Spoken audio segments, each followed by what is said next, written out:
The Secretary-General's office confirming his arrival in Ethiopia, where pressure is building on African leaders to arrest the situations in both Sudan and Eastern Congo. The Secretary-General is in Addis Ababa, Ethiopia, where he will take part in the 38th African Union Summit. Today, he met with the Prime Minister of Ethiopia, Abiy Ahmed, and he also met with our UN colleagues. Tomorrow, the Secretary-General will have a series of bilateral meetings with the leadership of the African Union Commission, as well as heads of state and government from the continent. He is also scheduled to take part in meetings of the AU Peace and Security Council at the level of heads of state and government on the situation in Sudan and on the Eastern Democratic Republic of the Congo.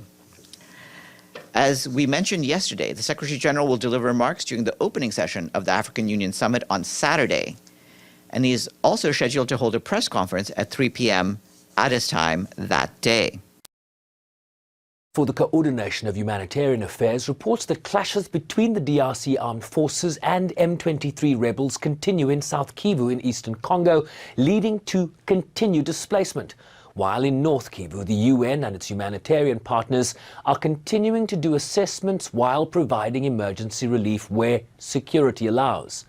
They further indicate that humanitarian partners are working with the National Electrical Company to restore power between the provincial capital Goma and South Kivu's capital, Bukavu.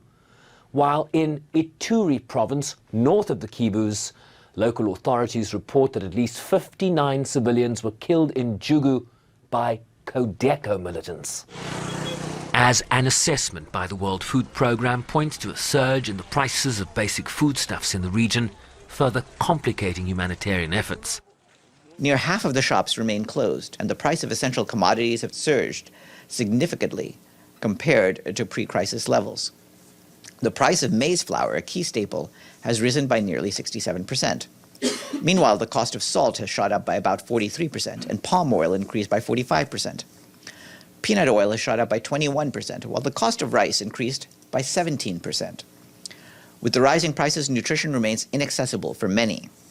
WFP's operations in Goma and North Kivu remain paused, but the agency has staff on the ground ready to resume operations as soon as it is safe to do so. With reports that hundreds of thousands of people remain on the move in both South and North Kivu as the internally displaced crisis grows due to continued instability in the region. Sherwin Bryce-Pease, SABC News, New York.